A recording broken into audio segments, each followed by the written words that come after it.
কেন্দ্রীয় শহীদ মিনারে আছেন আমাদের সহকর্মী হাসিব মোহাম্মদ আল হাসিব। সরাসরি যাচ্ছি তার কাছে, এই মুহূর্তে সেখানকার খবর জেনে নেব। হাসিব, এখন কি দেখতে পাচ্ছেন সর্বস্তরের মানুষের জন্য নিশ্চয়ই খুলে দেওয়া হয়েছে শহীদ মিনার, কি বলছেন তারা, কি ভাবছেন তারা, সব মিলিয়ে জানান। মোদের গরব মোদের আশা, আমরি বাংলা ভাষা। বাংলা ভাষা আমরা কথা বলছি, সবাই কথা বলছে, ঠিক এই বাংলা ভাষার জন্যই কিন্তু 1952 সালে প্রাণ দিয়েছিলেন একদল যুবক, এবং তার পরবর্তীতে কিন্তু আমাদের এই বাংলা ভাষার জন্যই আজকের এই দিনটি 21শে ফেব্রুয়ারি বরাবরের মতোই কিন্তু আসলে পালিত হলেও এবছরে ভিন্নভাবে পালিত হচ্ছে, সেটি আমরা আগেও দেখিয়েছি। তবে নিরাপত্তার বিষয়টি যদি আপনাদেরকে একটু জানিয়ে দিই, আমি এই মুহূর্তে অবস্থান করছি রাজধানীর শহীদ মিনারের পাশেই যে ঢাকা বিশ্ববিদ্যালয়ের রাজু ভাস্কর্য টিএসসি এলাকা, সেই এলাকাতে, এবং নিরাপত্তার যে বিষয়টি একটু আপনাকে ভালোভাবে জানিয়ে দিই, সেটি হচ্ছে যে আসলে বরাবরের মতো বিগত যে কয়েক বছর আসলে পালিত হয়েছে তার থেকে এবছরে কিন্তু এই প্রথমবারের মতো নিরাপত্তার আগের তুলনায় কিন্তু বেশি জোরদার করা হয়েছে। এবং এর আগে যেমন দেখা যেত যে জনসাধারণ যেরকম আসলে যখন উন্মুক্ত করে দেয়া হতো তখন কিন্তু একটি ঢল নেমে আসতো এবং তারা বিক্ষিপ্তভাবে কিন্তু যে যেমনভাবে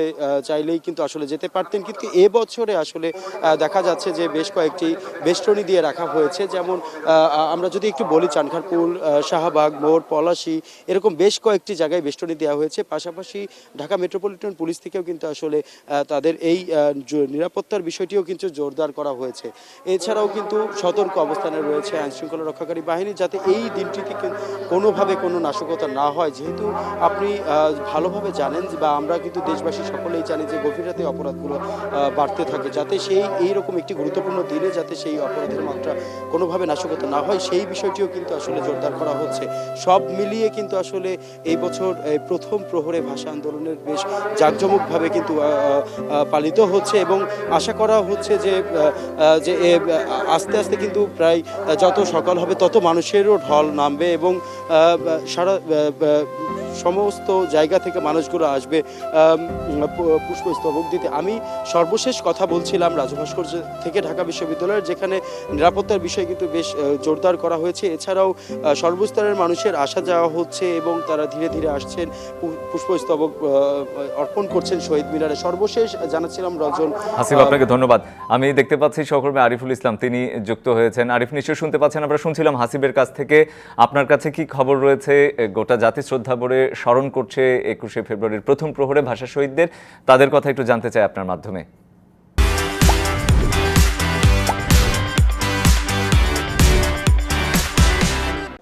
রঞ্জন, আজকে যে বিষয়টি সেটা কিন্তু আন্তর্জাতিক মাতৃভাষা দিবস প্রথম প্রহর, যেটা রাষ্ট্রপতি ফুল দিয়ে শ্রদ্ধা জানিয়েছেন এই কেন্দ্রীয় শহীদ মিনারে এসে ভাষা শহীদদের প্রতি। সেটা শুধু রাষ্ট্রপতি নয়, আসলে পর্যায়ক্রমে পুরো এই 12:40 পর থেকে সর্বসাধারণের জন্য কিন্তু উন্মুক্ত করে দেওয়া হয়েছে এই কেন্দ্রীয় শহীদ মিনার যে বেদিটি রয়েছে।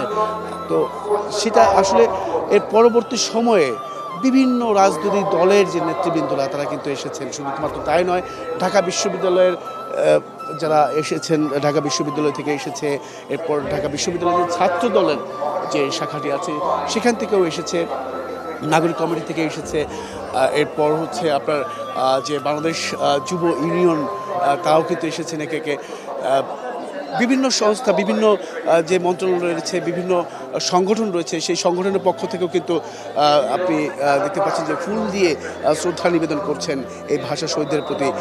আজকের এই দিনটা এই দিনটা শুধু রঞ্জন, যেটা হচ্ছে যে গণ অভ্যুত্থানের যেহেতু প্রথমবারের মতো এই আন্তর্জাতিক মাতৃভাষা দিবস উৎফুল্লভাবে তারা কিন্তু এই পালন করছেন, জাতিকে স্মরণ করছেন শ্রদ্ধার সাথে, সেটা কিন্তু আসলে দেখার মতো। কারণ ছাত্রদলের পক্ষ থেকে যে বক্তব্য আমরা পেয়েছি, তারা বরাবর বলছেন যে বিগত বছরগুলোতে তারা এইভাবে কখনো এই শহীদ মিনারে এসে বেদিতে ফুল দিতে পারেননি।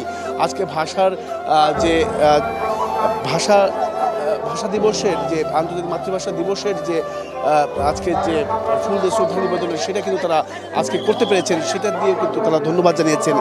বিশেষ করে এই যে ভাষার যে চর্চা, বাংলা ভাষার যে চর্চা, সেটার সারা বিশ্বের প্রতিটি জায়গায় প্রচলন, এবং কি বাংলা ভাষা যাতে আর কোনো বিকৃতি না ঘটাতে পারে সেই বিষয়গুলো কিন্তু তারা আলোচনা করেছেন। পাশাপাশি বৈষম্যহীন রাষ্ট্র গড়ার যে প্রত্যয়, সেই প্রত্যয় ব্যক্তও কিন্তু তারা করেছেন। শুধুমাত্র যে বিএনপির পক্ষ থেকে জানানো হয়েছে বা তা কিন্তু নয়, প্রত্যেকটা মহল থেকেই আজকে এই বিষয়টা জানানো হয়েছে যাতে করে বাংলাদেশ পরবর্তীতে বৈষম্যহীন দেশ গড়ার যে প্রত্যয় সেটা, আর ভাষার যে আজকে যেহেতু প্রতিপাদ্যের যে বিষয়টি সেটা হচ্ছে যে 52-এর চেতনা এবং কি 24-এর প্রেরণা, এই প্রতিপাদ্য নিয়ে কিন্তু দেশ আগামী দিনগুলোতে আগাবে বলে কিন্তু জানিয়েছে। তো এই ছিল এখান থেকে রঞ্জন সবশেষ। রঞ্জন, আরিফ, আপনাকে ধন্যবাদ।